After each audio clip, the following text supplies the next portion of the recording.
Welcome, everyone.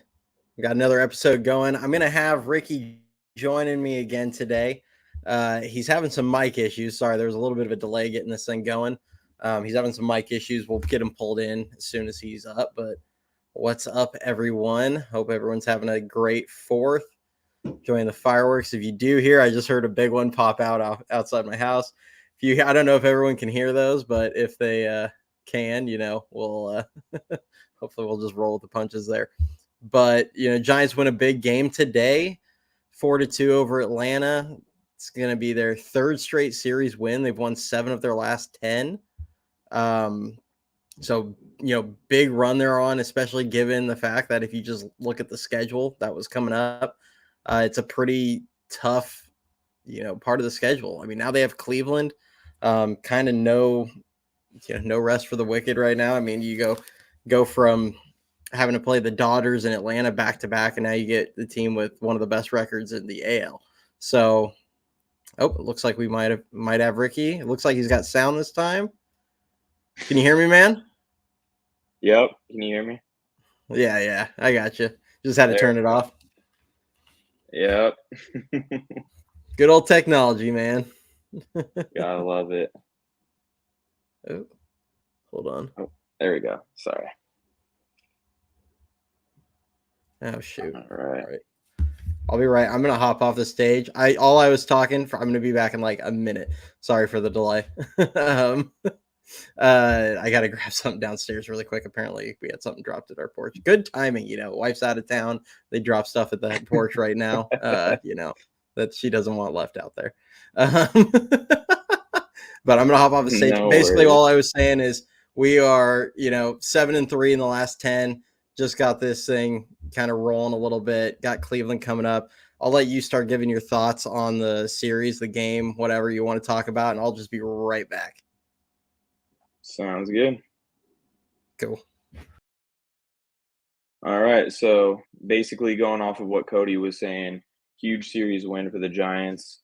Now that's 3 series wins in a row. Got Cleveland, one of the best teams in the American League. I believe 3rd best record in the MLB right now. Really good pitching staff. They got quite a bit of power in that lineup. Now with that series win in Atlanta, only really need to win 1 out of 3 over there to get an even 500 road trip. So for me, this last game was huge victory. Now let's see if we can go and get greedy out in Cleveland. Giants really got to start getting it going on the road. Their home record has actually been very good this year, one of the best in the NL. However, their road record's really been holding them back. A lot of it's been because of all the issues in the rotation with health. It's been a struggle with all these openers, so we'll see what the pitching looks like this series. Sounds like we may get Harrison back. That might be a little bit easier of a move to make now. Now that sounds like Yaz might be going down on the IL, but we'll see what we can find out about that hopefully in the next day or two. I was just basically going over the Yaz potential injury. He might be going on the IL. We don't really know yet, or I haven't heard anything. I don't know if you have, but that may make it easier to get Harrison back up for this series. And then hopefully we got a couple starters, not have to roll out 2 openers this series. Yeah. I mean, I'm hoping Harrison comes back. It sounds like that's the plan, although they said, I think, a weekend bullpen. So maybe he's not going to pitch in this series. He might be the following one, might be rolling some openers again. I mean, that's going to be, if Yaz does go on the IL, it's going to be it does keep the door open for Matos for now. I felt like he was going to probably be on the way down in the next day or two, although they do face a lefty the next 2 days. So you never know there. Maybe they would have kept him up and just rolled with 12 pitchers, which, I mean, that's a choice, but so I don't know if they can right now with all the injuries. No. They're close to being in a good spot as far as pitching goes. Like they're close. Well, I mean, it depends on how guys perform, but they're close when when you do get Harrison, Snell, and at least one of Ray and Cobb, I think you're going to feel pretty good. Because I've liked what I've seen out of Birdsong early on. I'm feeling pretty good about him, filling in the fifth spot in the rotation if he has to. Especially because I do think Hicks is going to, I know you and I are kind of on the same feelings here that Hicks at some point is going to have to go to the pen. So yeah, doesn't mean he's not going to be a starter again next season or anything. It's just, you can't go from maxing out at 70 innings or so over 5 years and then expect the jump up into like the 150 range. So like he's getting close. He's at 90 innings already. So yeah. Yeah, I mean, the good thing is since his pitch count's built up a little bit for a starter role, if they do move him to the pen, it's very possible that he could go and give us 2 innings per appearance here and there. Obviously, if they're not just using him purely in late game situations, but it would be kind of nice to see him in like the 8th inning, behind Doval, just because the Rogers brothers can get a little shaky from time to time. But Tyler's usually pretty solid in that role, but just it makes you deeper. You're not having to go to Luke Jackson after you burn through the Rogers brothers, 2 days in a row. So that would be huge if you can get some of these starters back for sure. Yeah. Tyler is just such a weird case because it feels like every time you watch him, guys are getting, it seems like there's like a pattern. 2 of the first 3 hitters are going to get on with like a 14 hopper that finds a hole and a bloop single. Like every single time. And then it's like I want to get like, I don't want to be mad at the guy because it's like, it's not, when it's soft contact hits, but it's just every time. And I feel like, we can call it bad luck, but we can also call it the guy's a soft tosser, and it's a little easier for guys to just get the bat on the ball and make something happen than it is off a guy like Hicks or Doval. Like, and I'm talking about Hicks when he's throwing 104. It's just it's a different matchup at that point. So I mean, I think Hicks would be great in the pen, at least to finish this season. I think he's earned the right to like continue we'll call it the experiment, like to continue being a starter next season. Hopefully he builds up more. I know you and I have had thoughts on like the way he gets ahead of guys and then he throws just uncompetitive pitches and waste pitches. And it's like, just get it in the zone. You have an elite ground ball rate. Even if you don't strike the guys out, make them put it on the ground. Just throw something down at the knees. Try and get a guy to chase with. If you're up 0-2, try and get a guy to chase if he doesn't go down in the knees and try and get a grounder. Like he needs to stop having 5-6 at pitch at bats every single guy. Like that's what kills him, in my opinion, at least from what I've seen. Yeah, and I mean that's why we're seeing him wear down so much. It's the constant 25, 30 pitch innings to start games, and it's he's putting up most of the time he's putting up zeros. He's getting out of innings. He does that, he's getting out of innings with guys on base. He has that sinker. He gets a lot of guys out on the ground. He gets double plays, but ultimately, when you're pitching in humid Atlanta in the middle of the summer and you're not used to going that deep into the season with that many innings, at some point you gotta try to make it a little bit easier on yourself. I mean, he even said it today after the game, or after yesterday's game. Sorry. He was talking about how he needs to really power through when he has 2 outs and say the 5th inning, because that's usually when he calls it quits and he's up in that 90 pitch range. So I like what I've seen out of him. I get a little bit frustrated with the lack of efficiency. It's the same thing we're seeing with Snell when he has been up. It's just so painful to watch some of these at bats. So I do think he's somebody that can definitely stick in the rotation come next year after he's got some more innings built up, though, for sure. Yeah, because I mean, his endurance going from this season to next season should be, I mean, exiting this season, he should be head and shoulders ahead of where he was last season. I mean, as a pen guy. So I think he'll be solid. I just think this year it's going to be in everyone's best interest to save his arm and protect him a little bit, and not let him go too crazy with the innings. I think the biggest disappointment for me, and the thing I hope that he can bring next season, And it's not, I mean, I understand like he's gassed at the end of these games. I wish he had that reach back still where occasionally in the fifth, when he needs to get a guy, he can throw 198.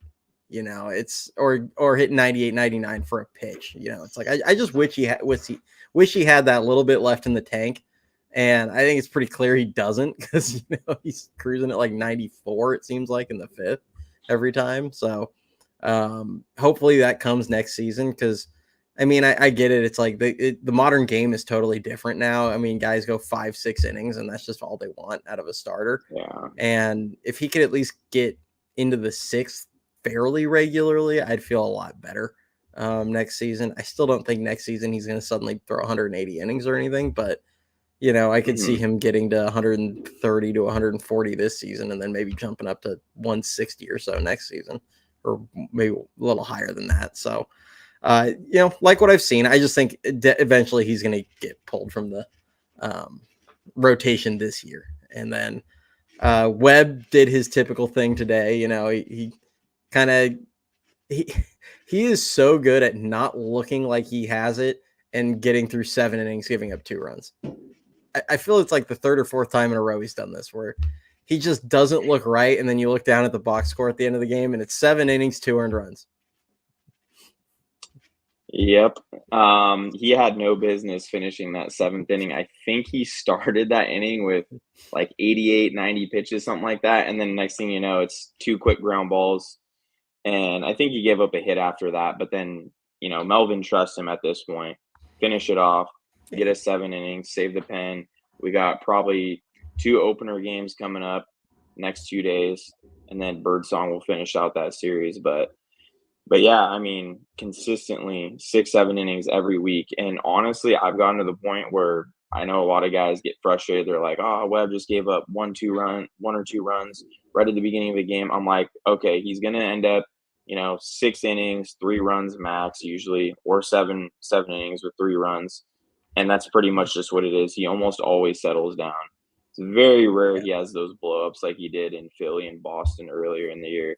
So Webb's just one of those guys. He's really holding it down. And if they can get one more guy that can just consistently give you like 6 innings, really help the bullpen out the last couple months of the year.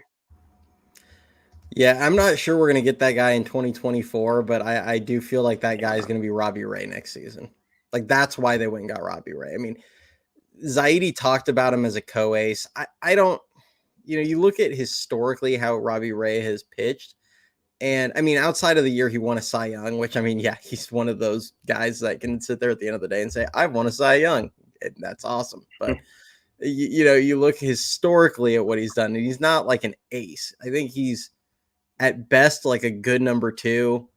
Some years he's more like a number 3, but the guy eats innings. Like his last 3 full seasons, I think it's 100 and I'd have to double check. I think it's 174 innings. 191 innings or 100 or something like that, or 193 innings and 186. I mean, that's the guy that's going to go out there and get you 6 pretty much every day right after Webb, hopefully. So I think that's kind of the guy they're hoping for next season. And then, you obviously hope guys like Harrison keep figuring out ways to be more efficient. If Birdsong sticks in the rotation next season, he can be more efficient. Because he suffered through a lot of the same things that guys like Snell and Hicks you see, where they just I do feel like he's a little bit more around the zone, but they just give away too many uncompetitive pitches. Where like a guy like Webb, he gets up 0-2, and you don't see him burning pitches that miss the plate by 2 feet. That at least not that much. So yeah. I mean, he knows how to get deep in games. I mean, he's a guy. He's not necessarily looking to get the strikeout every time. Just because you get up 0-2 on a guy doesn't mean you need to throw it 5-6 inches off the plate. You can go and throw a nasty pitch down below the zone and make it competitive and actually get guys to chase or get weak contact off that. And that's just something that Hicks needs to learn. And hopefully the coaches can get with him after this season and really make him prioritize that, because he's got the repertoire to do whatever he wants. He can be a really high end pitcher if he wants to. He just really needs to learn how to pitch sequence a little bit better, in my opinion. But I do think Harrison coming back will be really big for the team too. I mean, yes, he wasn't the most consistent, that's for sure. He's still really young, but he definitely had his moments here and there where he was going 6 or 7 innings. It wasn't super often, but I mean, even if you can get that occasionally, it helps a lot. Where with Hicks, we haven't got that since April, and it's an automatic 5 innings, and it's like, oh boy, you know, bullpen might be hurt in the next couple of days. So he seems like he always hits like right on 5, and that's it. And he's just done. And I mean, I like what Mark says here. You don't need him to be an ace. And I think this goes for Ray. I'm not sure if you were talking about Ray or Hicks or who on this one, but I mean, any of them really, I feel like it applies. If you can get 6 innings, I'm going to even just put the bar at 6, like 7 anymore. It's like, there's a few guys, and Webb's he's almost a unicorn in today's game because he doesn't consistently get you 7. But like, if these guys can just give you 6 innings almost every start, I mean, think of how much less tax the pen is going to be, and you can start shortening some games up. When a guy doesn't have it, you don't have to be afraid to go get him early because your pen's rested. It's not today's situation or not today specifically, but like the Giants' current situation where, if a guy just is gonna get hit in the early innings, like they might be running a bullpen game the next 2 days, and they're like, well, someone's going to be the sacrificial lamb here. We can't try and keep ourselves in this game. It's just going to be someone's going to get, left out there to take a beating until they can get some outs because they can't. And if you get a rotation where you have 5 guys consistently getting you 6, then, suddenly, and then you have guys like Tristan Beck in the pen that, if one of these guys just doesn't have it and it's pretty clear in the second or third inning, you could just get him out of there and get Beck in the game, or Jelly if they stretch him out, or one of these guys that can, maybe give you, almost like what Petit used to do, maybe get you like 4 innings of scoreless ball and give your offense a chance to get yourself back in a game. Like, it's just, it's so important. But yeah, I mean, overall, the series, it was a good series. Couple people, Ramos is legit. Yeah, absolutely. I mean, I did the math today. I'll just let you guys know this. I did the math again because it's almost my favorite pastime to do it at this point. Ramos, if you took his numbers, 12 home runs, 40 RBIs, his 162 game pace, 38 homers and 127 RBIs. And if you take his 125 game pace, which is the maximum amount of games he could play, although it does sound like Melvin is trying to figure out a day to get him a day off. It's kind of hard to when he's arguably your best player right now. His 125 game pace is 29 home runs and 98 RBIs. I mean, that's the pace he's on to finish to this season with. That's absurd. So, pretty good. Yeah.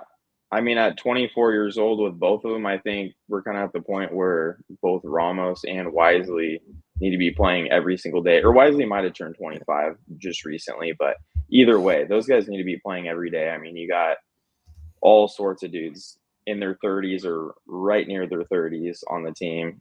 These two are the guys that need to be playing every day. And to be frank, these guys have been the best 2 hitters on the team for probably month and a half now.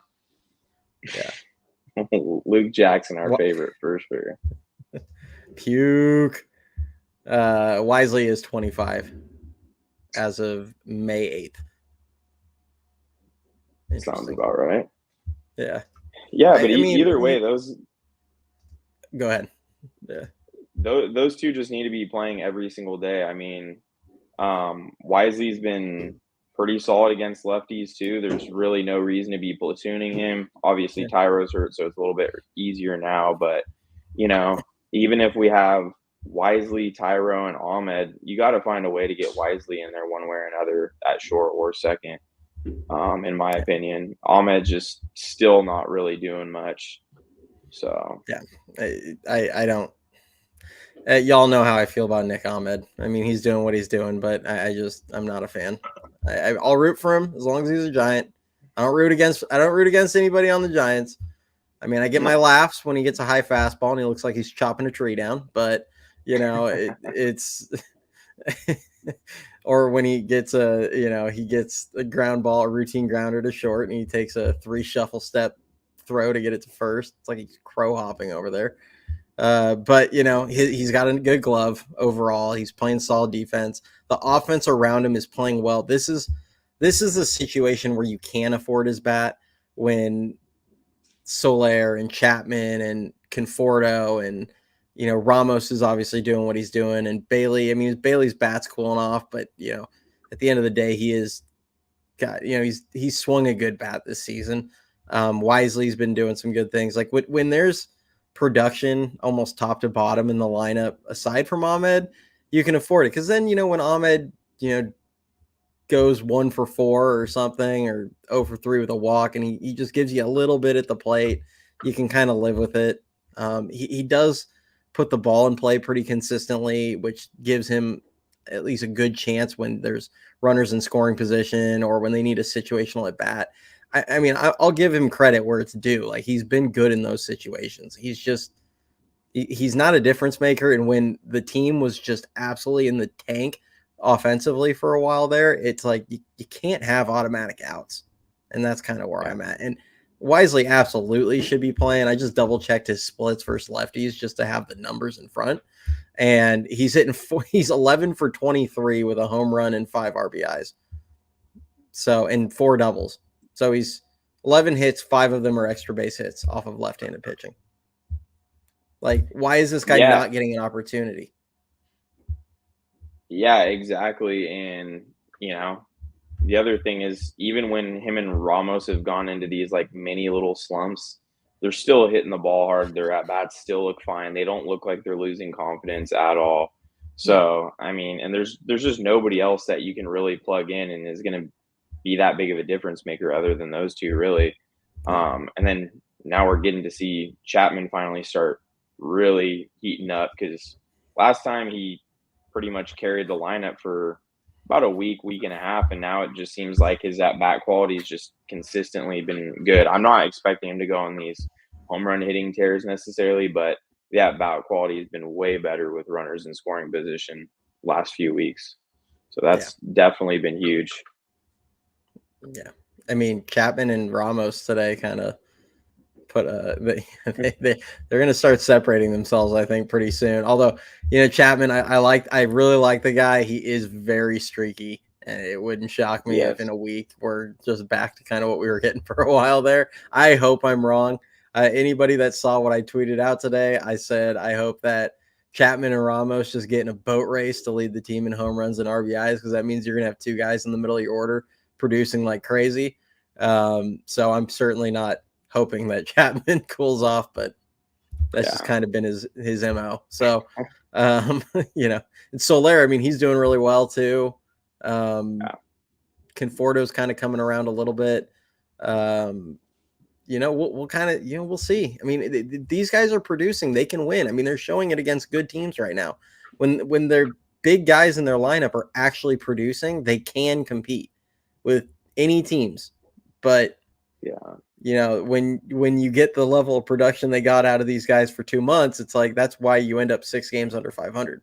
And it is what it is. And you have Elliot Ramos having to save everyone's ass. Sorry for anyone that gets offended by that, but when you have Ramos having to save everyone and just tear the cover off the ball and basically carry the team to keep them afloat, I mean, that just is what it. That's a problem. You shouldn't be relying on a rookie that much to carry your roster. So, hopefully he gets supported by these other guys.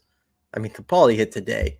I still can't. I cannot believe the amount of people that I'm not even going to go into like the amount of people. This is actually a different than probably what you think, because I mean, there is the amount of people that were like ready to move off of Elliot Ramos, and I mean, all I ever said was just give him a real shot. I mean, he might stink, but give him a real shot. Like, I'm tired of these toolsy guys not getting a shot. That's like legit multiple month everyday look.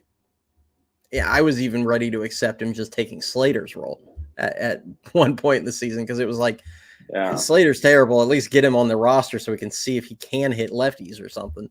But the amount of people that were ready to move off him. But the thing today, like the amount of people that constantly harped on his whole pull power thing, like he needs to start yanking the ball to tap into his power. No, he doesn't. Yeah. He has 12 home runs this year and 20 if you count the 80s hit in Sacramento, and I think 4 have gone to left field between the two levels. Yeah. Like, hey, JD Martinez has hit a lot of home runs to right center field. Now, granted, that's not a good idea in Oracle, but it's to center to right. I mean, Martinez hit a lot of home runs to center field. It's like there's guys that can play that way, and Ramos is showing he is a guy that can play that. So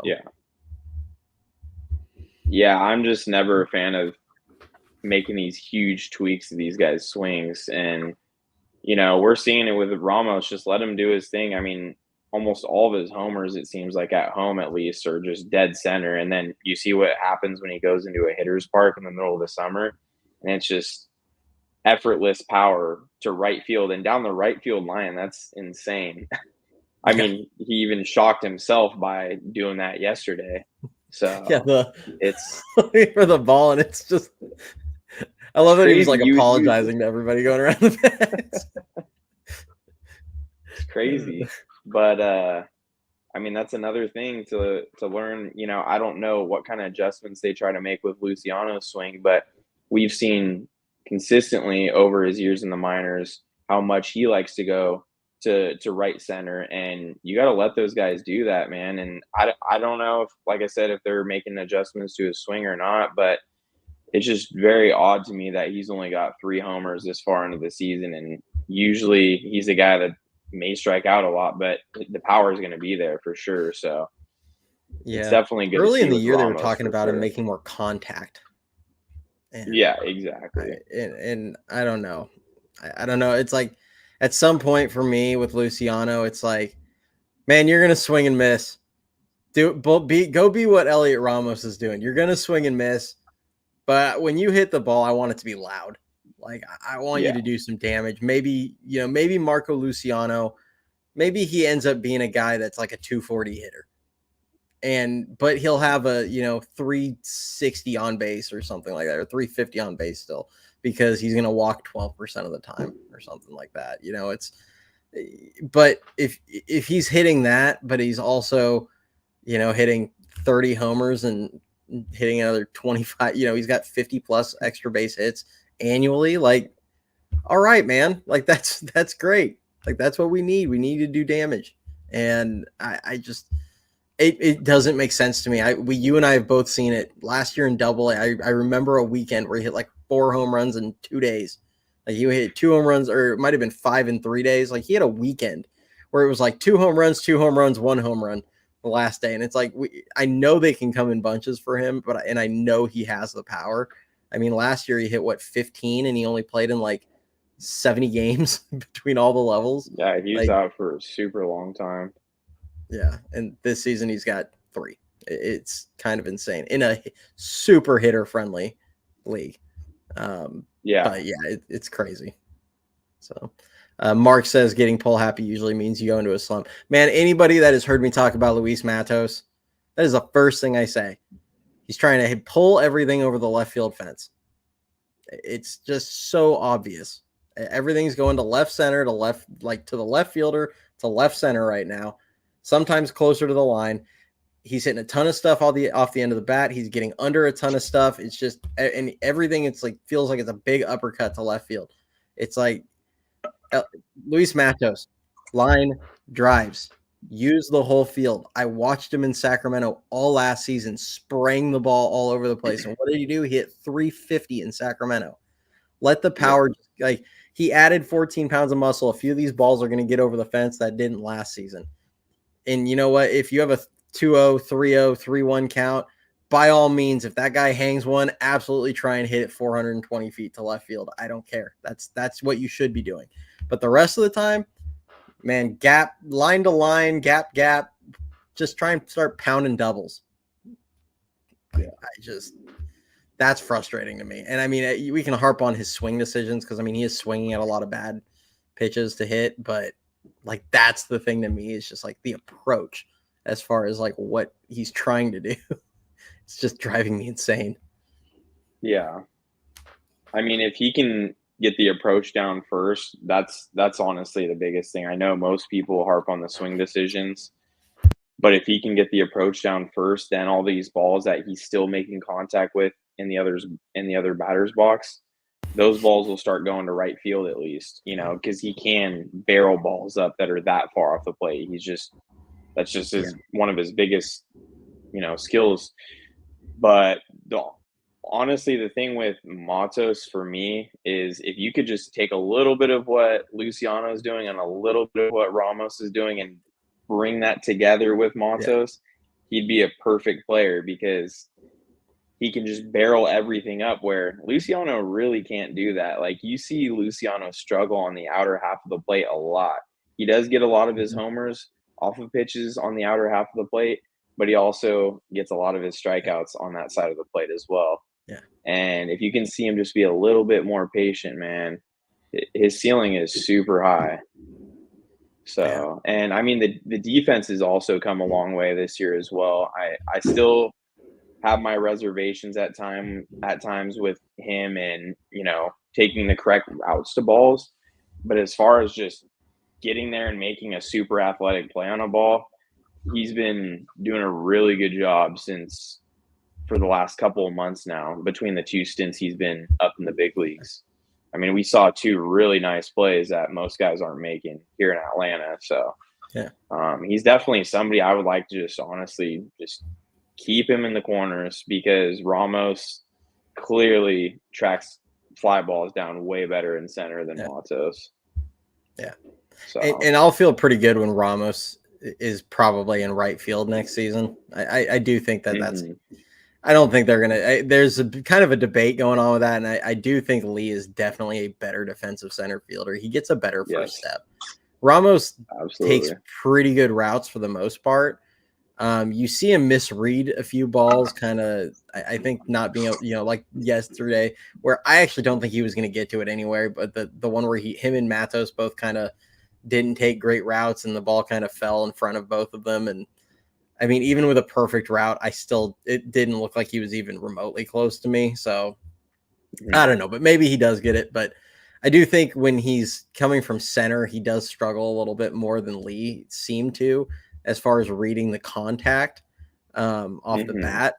But, him and Lee, that's a really good center right combination. Like that's going to be a really strong defensive combination next season. So, speaking of defense, I know. So Luciano's been playing second base quite a bit the last couple weeks. I'm just kind of curious if how much you've watched of him, what your thoughts have been. I've been getting people ask me a lot, and to me, I'm like, he looks fine. Like it doesn't look like anything. Like he's made like one error this season at second, I think, and he looks fine. I still don't think it's the best spot for him, but he looks fine. That's just the best way I can put it.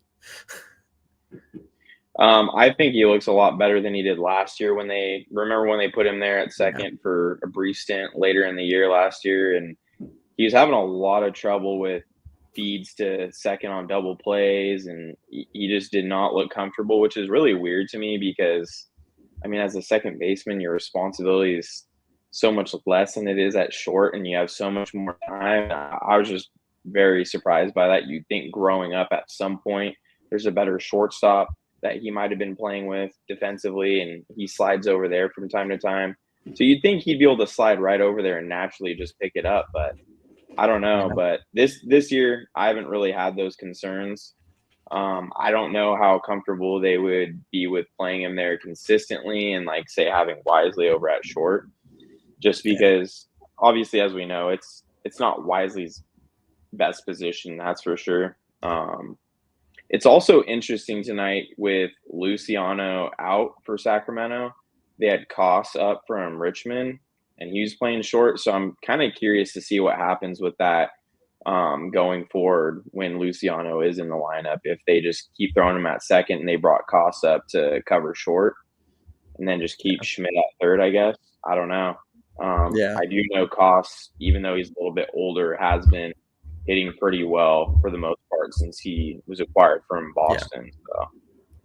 Yeah, he's been playing well. I hope they leave Schmidt at third.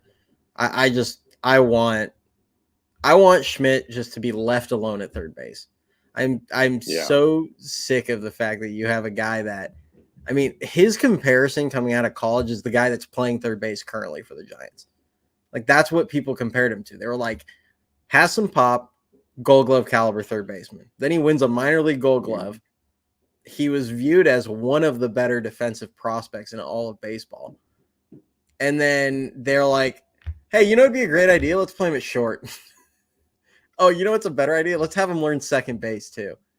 And then we're going to give him, maybe a third of the reps that he was getting at third as he had his entire life every year. And then, now he struggles a little bit at third base. Well, he's clearly not a good third baseman anymore. It's like, no, you don't just suddenly suck defensively at 25 years old. Like, he didn't just forget how to play third base, everyone. Like, it's just like, just put him there. It's his best position.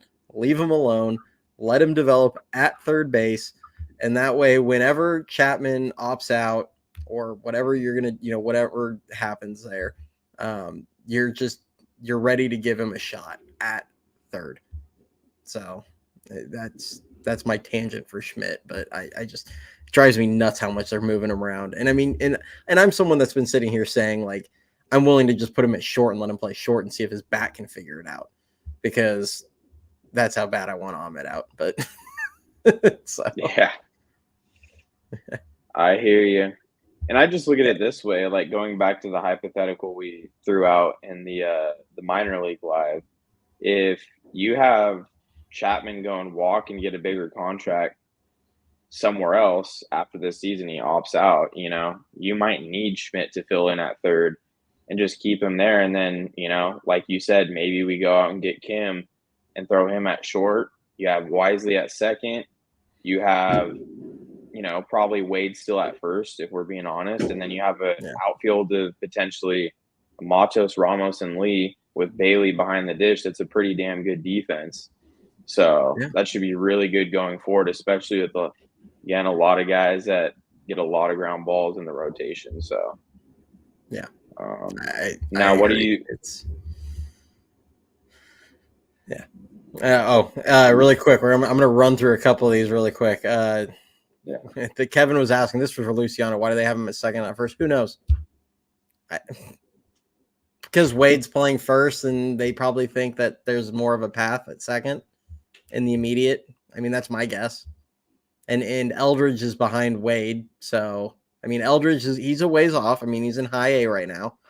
I know we were kind of off in a chat earlier. Ricky and I were kind of talking about Eldridge, and I mean, my personal opinion on Eldridge, as much as I want to see him as fast as possible, I want his development done right.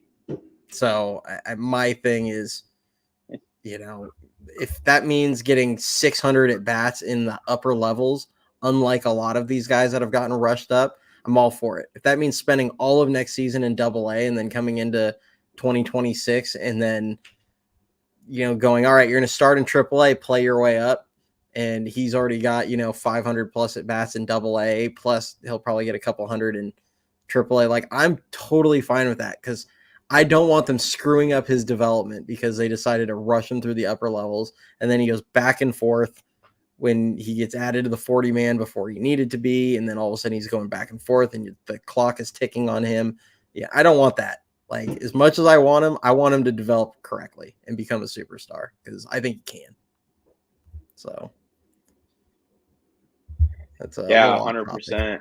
But no, I mean, you look at guys around the league, Julio Rodriguez, for example, he was great last year. And then you look at what he's doing this year, he's still a young guy, but, you look at what he's doing this year and, if say we had Luciano do what J-Rod did last year and then go and put up a down year this year, everybody would be freaking out and be like, we should have traded him while we had a chance. And, that's just how it This works. guy And could have gotten I don't, anybody in the league. yeah, exactly. So I'm Oh, like, I don't want to see that happen with Eldridge for sure, because he's been super steady so far and been really solid in Eugene as well. So he in a was what? short I mean, stint. he's So 2 for 3 last time I looked. I mean, it's limited at bats, but man, he's hitting like 4 something down in. Let's see what he ended up doing today. He went 2 for 5, and he did strike out 3 times, but he's hitting 423 with an 1100 OPS. I think that'll play, guys. Small sample, but looks like Farhan's getting ready to trade Luciano. Maybe. I mean, he could be. I don't know. I mean, does Farhan have the guts to make any trades? if a big trade is to go down, it's more than likely going to be involving him, if we're being honest. I mean, you're seeing him get moved around in sack, which benefits the Giants, the big league level, but it also benefits them with trade value and trying to put him in other places, because there's probably scouts in Sacramento watching him play defensively and seeing if this is a guy that could be versatile if they don't believe in him as a shortstop, like a lot of scouts haven't in the past. And this is something we've been hearing since he was like 18 years old, saying, oh, he needs to get moved to third, or oh, he needs to get moved to left field. So I would not be surprised at all. And the other thing you got to keep in mind too is this is a huge year for this team to make the playoffs, with Farhan 6 years in and only one playoff appearance. I mean, we saw him go big this offseason in free agency, so don't be surprised if he goes and really goes hard after, someone like Bichette, like we've talked about before. So I think he's definitely the guy that's for sure going to go if they do make a big swing. Yeah, I do think trade deadline might actually say a lot as to what Farhan's job security looks like. Yeah. Because if they go make a huge move, you might be looking at it like, this guy's desperate.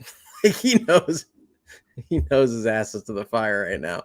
But if they just sit on it, and he might just be thinking like, they're not putting me anywhere. Like he might just feel pretty safe and like he can do whatever he wants. I mean, I don't know. It'll be kind of interesting. I'm gonna rip through a few of these. Yeah, I mean, Casey's quietly having a really good year. He's hit 14 home runs between San Francisco and Sacramento.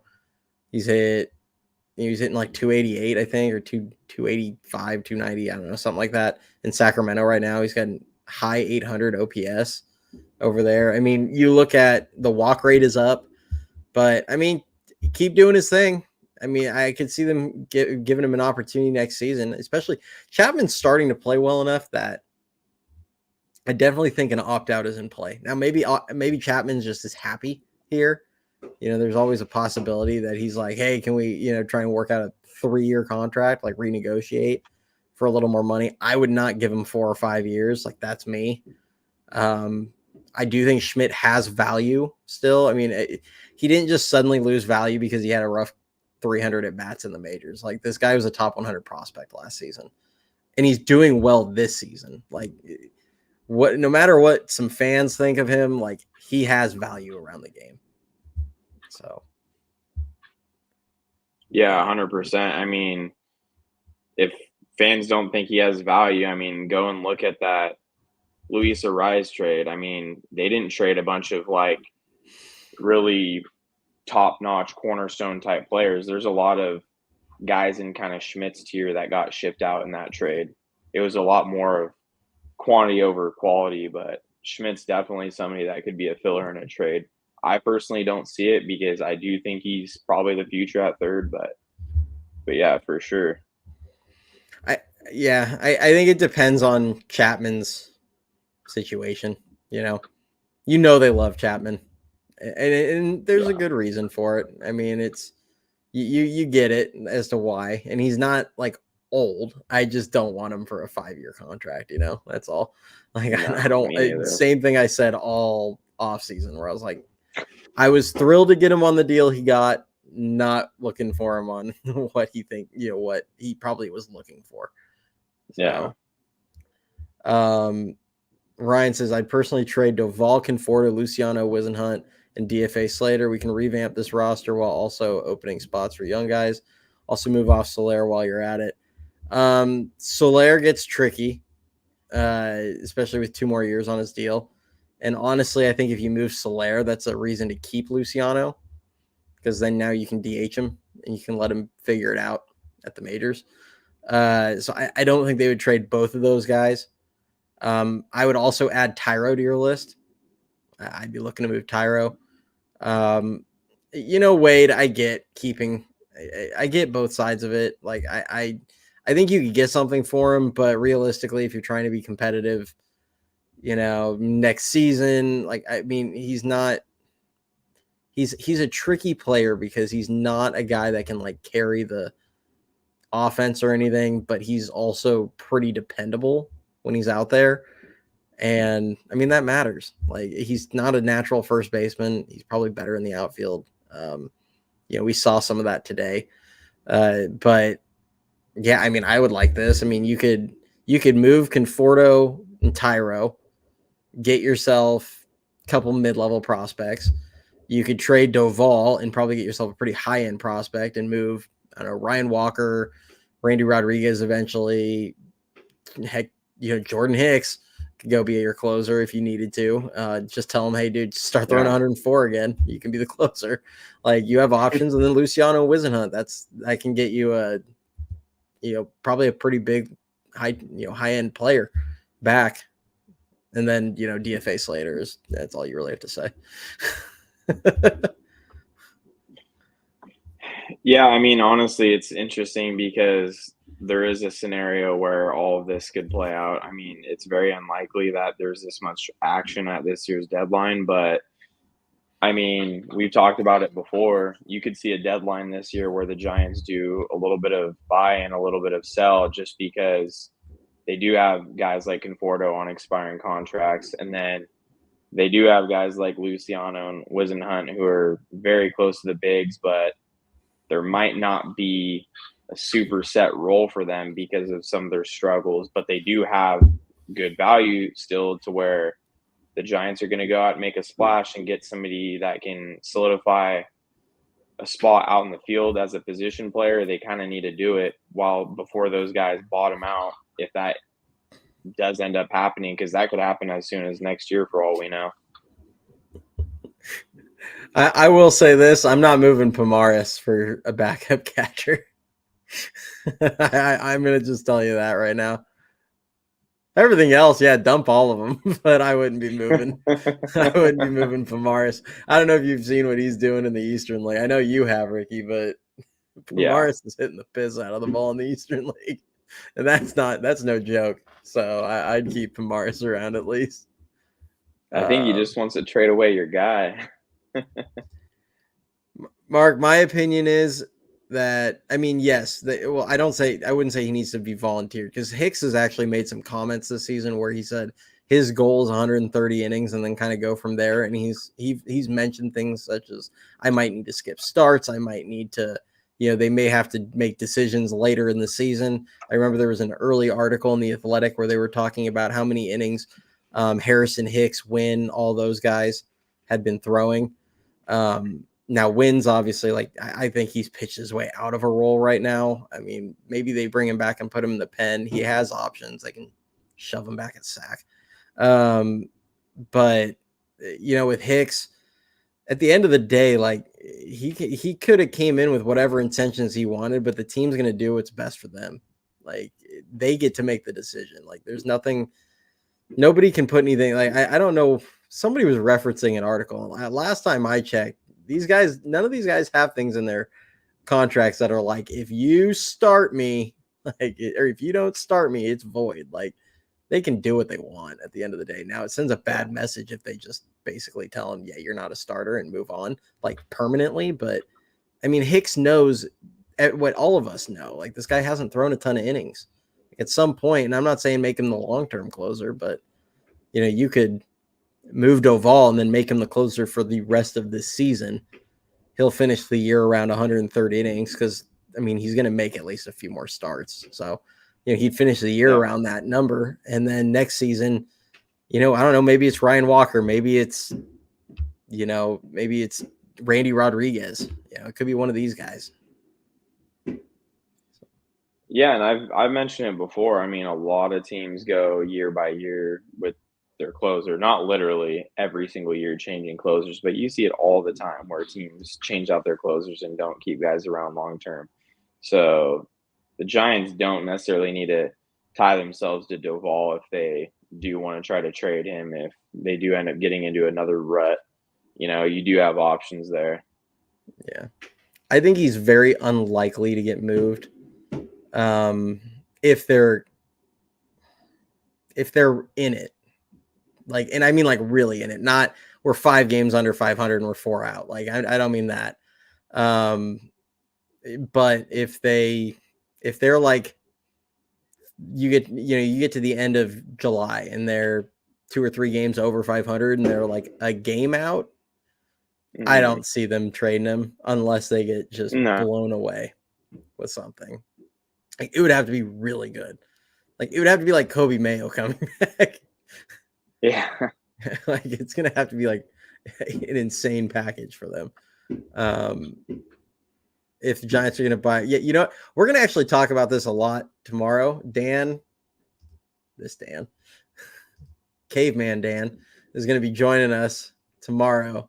We're going to do a live with both Ricky and Dan. So we're going to definitely talk a lot of Belly.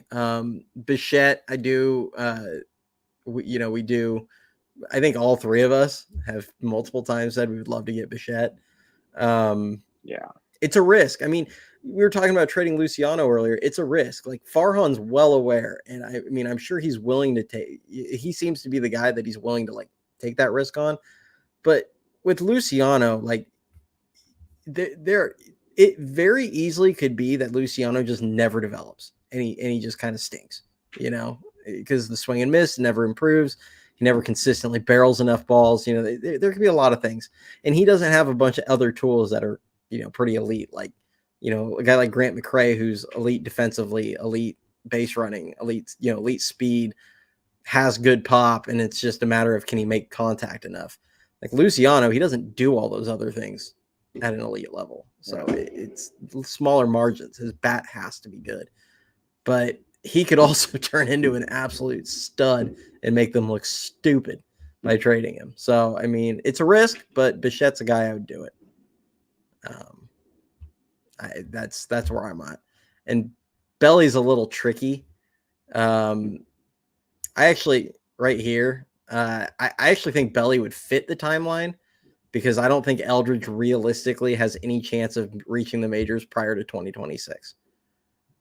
I would be floored if he reaches the majors faster than that. Just kind of my thoughts. But I do think with Belly, it would be tough. I mean, I don't think the fit is ideal now. I think you have to move almost multiple outfielders in order to make it work.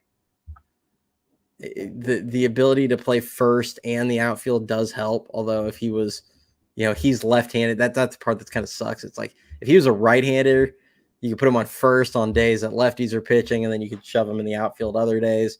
I mean, it would be a little easier.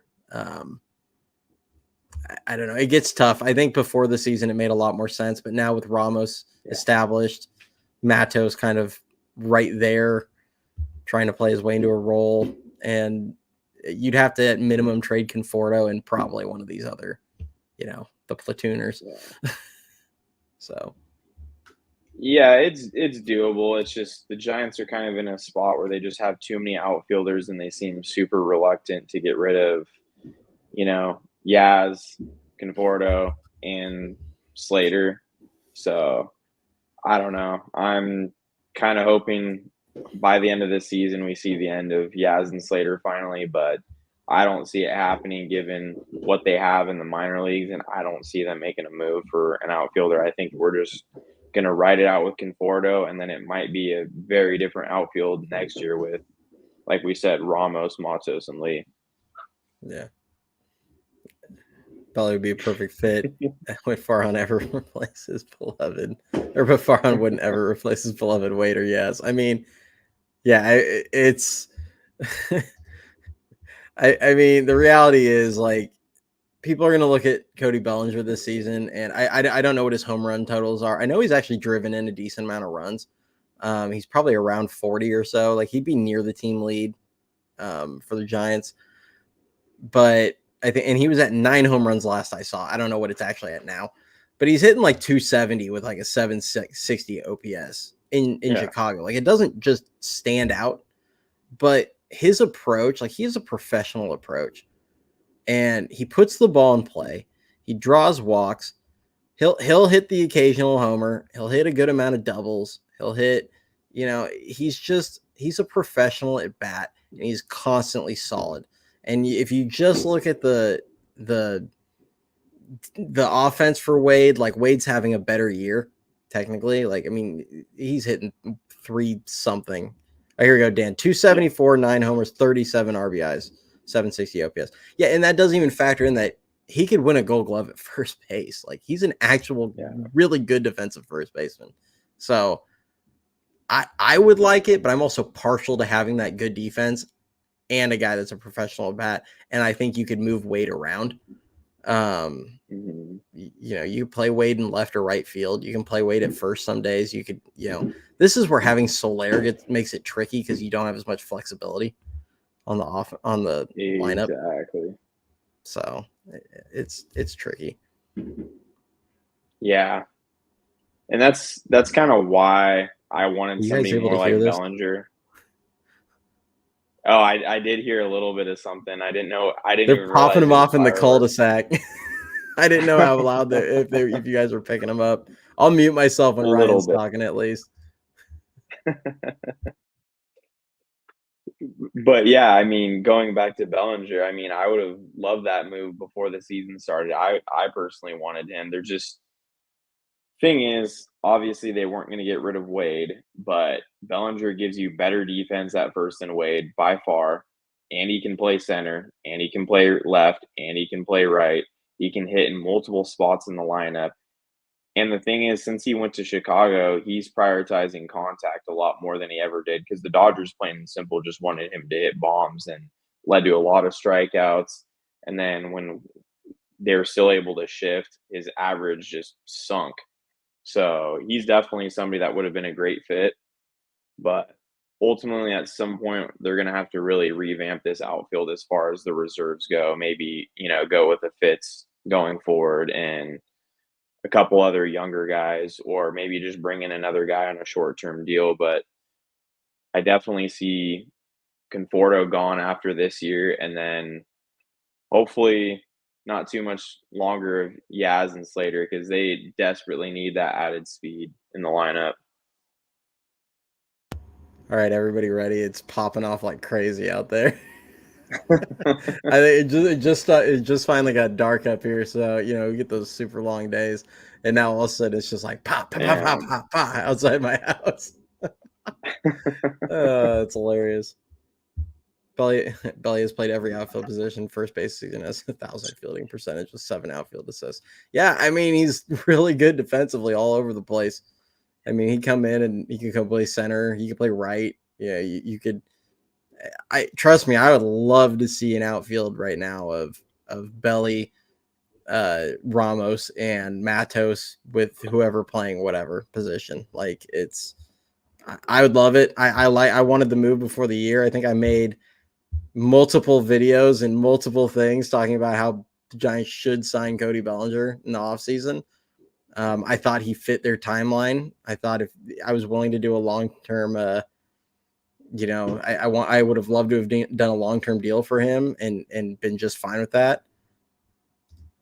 This is the kind of weird one. I'm kind of shocked that his stolen base total is so low this season, especially after last year. But hopefully he starts running a little bit more. But yeah, I mean, I wanted him. I know you did. I know Dan did. I know several other guys did. Like, I thought it made sense because it would have helped them compete now while also transitioning because of his age. There's a few in here. This current lineup, they're not going to make the playoffs. They have to play like 555 ball the rest of the year, and they haven't been able to do that all year. Yeah, I mean, I definitely think they're behind the 8 ball right now. The next 9 games are really crucial. And I know you've got to get going here soon, Ricky, but I think the next 9 games are super crucial. You've got 3 against Cleveland. Cleveland's got one of the best records in the AL. Now, it's not like Cleveland's throwing the, mid-90s Braves pitching staff at you. They've got, I don't even know how you pronounce his name. Is it Bibi or Bibe? Tanner Bibe. I can never remember how to pronounce his name. I believe it's BB. I think it's BB. Okay. I mean, he's going to be the best. He's 3.47 ERA, 109 WHIP. He'll be a tough one. And he's a lefty, and the Giants have just stunk against lefties this season. Then they have Logan Allen, who's another lefty, but he's got a 5.75 ERA and a 1.54 WHIP. And then you get Carlos Carrasco and his 5.21 ERA and a 1.36 WHIP. So, I mean, you got to win at least one. Like, you cannot lose. You can't get swept in this series. And if you win one, you get through the road trip going 3-3, and then you can come home and try and win, at least try and win, go 4-2 at home. But if they can take 2, like that's a really good road trip. And now all of a sudden it's like, okay, now see if you can go 4-2 at home, get into the All-Star break above 500. And then, you just have to take a game at a time. And then they do have a soft spot in the schedule where they have an opportunity to make a move. Now, we've seen this team just fall on its face against not great teams many times, but they get 7 of their first 11 are against Colorado. They do have a 4-game series in LA in there, which is going to be tough. That's one if again, don't get swept. If you can win 1, okay. If you win 2, awesome, get out of there. But then after those 7 that they play against Colorado plus the 4 in LA, they have 2 against Oakland. They have another 2 somewhere very nearly on the schedule or around close to that on the schedule. They have 3 in Cincinnati, 4 in Washington, who aren't great teams. Are going to be tough because it's on the road and they're, like the Nationals have given the Giants fits for a while. And and then you have Chicago and Detroit in there, the White Sox and the Tigers in there. So there's a lot of not good teams that they get to face for almost a month. So, let's see what they do at the end of this first half here going into the All-Star break. And then they should get some pitching back. And I'm not going to make predictions. I don't make predictions with this team. They play to the level of their competition far too often. They're just not a consistent team, but I'm not going to just sit there and say they can't make the playoffs because frankly, the NL sucks. Mediocrity is probably going to get into the 3rd playoff spot. And, they might only need to win 84 or 85 games. Yeah. And I mean, I am. I keep it real. I don't sugarcoat things as far as the Giants go, but I look at their schedule and, keep in mind, they've already played 19 games against the Dodgers, the Phillies, both at home and on the road. They played the Yankees, and they only have 4 remaining against the Dodgers. That's 19 games is a huge chunk of the games they've already played against very quality top tier teams. And with only 4 left against LA, and then you're looking at a ton of games against Colorado, and then literally 50% of their schedule in September is against the Diamondbacks and the Padres, who they've played very close with. And honestly, both those teams, in my opinion, are very beatable, especially the Diamondbacks. Their pitching staff's been even worse than the Giants so far this year, believe it or not. So I look at that, and that combined with, like you said, Oakland, Detroit, Colorado, there are a ton of winnable games. Cincinnati, Washington. There's no reason why they can't go on a run. And another thing, if their lineup can just stay the way it is right now, where they're not producing at a super high level, but they have a couple guys consistently contributing, they're going to score at least 4 runs a game. And I believe the record is 38-16 now in games where they've scored 4 or more runs. So you take that combined with getting a few rotation pieces back, there's no reason why they can't play 555 ball and be in a wild card. Like I said, 12 of their 25 games in September against Arizona and San Diego, and those are two of the teams you're competing with for the second and third wild card spots. So those are going to be huge in that last month. Yeah. Yeah. What did you say? 12 of the games? Yeah, 6 against Arizona, 6 San Diego, and you finish against St. Louis at home. Yeah. Yeah. Who is currently in one of the spots? Like they can if they 15 can of take care of 25. what's that? 15 of 25 games in September against those three teams. It's crazy. Yeah. So I mean, do if they can do their job in August, which it's the dog days of August, that it's always been the thing. They've always gone through those slumps in August. Well, theoretically, the Giants pitching staff might be the most fresh pitching staff in baseball by August. If they get some of these guys back, they might have an advantage there where they don't have a bunch of tired arms. So we'll see. I mean, but if they do their job in August, they can easily set themselves up to have a chance, especially if they can finish this first half strong. They can put themselves in a position where come September, they're playing a lot of meaningful games, which sadly enough is what, that's all they want. They don't care about winning 90 games and being an auto playoff team. They just want to have meaningful games at the end of the season, regardless of the outcome. It feels like at times, but that's a tangent for another day.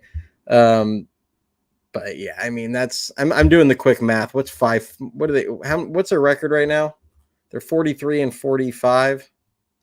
162 minus 88, 74 games. That's winning so it's about 41 games. So they have to win 41, gets them to 84 wins. I mean, what was that? 41 and what was it? 74. So 41 and 33. Did I do the math right? Yeah, 41 and 33, 8 above 500. That's doable. You have 2 hot weeks and then you play 500 ball the rest of the way. I mean, that's about 8 over, honestly. We a 10-game winning streak last season when they had a questionable roster. Like, you get one random hot streak and then play 500 ball the rest of it. Like, it's not insane. I don't think it's as crazy as, I mean, with how many games you have against below 500 teams, if you can't take advantage of them, then you don't deserve to be there in the first place. But I mean, going off of what some of these guys are saying, literally it might come down to that one team that's in that mix of those 6-7 teams in the NL fighting for that last wild card spot, making that big move. And like you said, it's really going to come down to Farhan. He always kind of sits on his hands at the deadline, but if he decides that this is the year he needs to make that big splash, that could give them a huge momentum boost down the stretch. So, I mean, that literally might be what it comes down to, because you figure between San Diego, Arizona, the Giants, and a couple of these other teams, or Atlanta even, one of these guys is going to make a big splash. And if the Giants do something big, it's going to be either a late inning reliever probably or shortstop, and I don't really see anything else happening unless there's some big unforeseen injury happening. Yeah. So I agree with that. Hey, if you ask Farhan, he's going to say, "Look at what I did at the deadline. I went and got Blake Snell, Alex Cobb, and Robbie Ray." Yeah, exactly. And yeah, don't get me wrong, guys. I'm not saying that I'm guaranteeing those guys are coming back and solidifying the rotation, but you do figure between these three guys, you're bound to get something back. I don't really expect too much from Cobb personally. I do think Snell will rebound at some point and give us something. I mean, it's ultimately better than throwing out Bivens for 3-4 innings every fifth day. I don't anticipate him being a 9 ERA guy the rest of the year, but I don't know. We'll see. I definitely agree. He's got to do something for sure. Yeah, I do think they're gonna have to do something. And those guys, I mean, if anything, the Giants will at least probably feel like they confidently have a 5-man rotation going and they're not going bullpen games. Like they have starters that they feel can give them a shot every day. So I do think that's kind of the thing. But yeah, I mean, Tristan Beck. I mean, the last I heard is he's throwing, but I haven't heard that he's throwing in games yet. Grant was asking about Tristan Beck. Yeah, I personally wouldn't expect him back at all this year. I don't know. I don't know, maybe September. Could be real late in the year, but yeah. Which sucks because I've actually said he's one of their biggest losses this season. Just his ability to throw whenever you needed him and take on a whole different bunch of roles. Yeah, super underrated. And that's why I don't really understand with, Jelly not being expected, or with Jelly not going further into games. I don't understand why they haven't stretched him out. I mean, you converted him from a starter to a reliever, so why are we going backwards? I think he's done a pretty damn good job for the most part in that role, but I don't know why we're limiting him to just basically 2 innings, and he's probably gone 3 a couple times, but I just don't know why you're not allowing him to stretch out from time to time. Doesn't mean he needs to throw 5 every time he comes in, but have that in the bag if you need it, so you're not stuck with just Bivens and Spencer Howard and Dalton Jeffries, Yeah. And Bivens has been solid. I mean, and he looks better than Howard, in my opinion. Location on his pitches is more consistent. I like the sink. I think he could be a solid, kind of, we talked about the sacrificial lamb earlier. Like, he could be a guy that goes out there when you just need a dude to eat up 3 innings, and he could do it, and yeah, you need those guys in the pen. Last year was Jacob Junis, he was the guy that you knew when he was out there. It was probably mop up duty, either in a game they were up huge or down huge. And, he would go out there and get some outs. But yeah, I know you got to get going here. I don't want to keep you too late. I know you said you got to work tomorrow. So, we are going to be back on tomorrow. As we said, Caveman Dan's going to be joining us until he gets a light in that room. It's going to be that orange mic, man. It looks like it just looks like fire. And it's just like,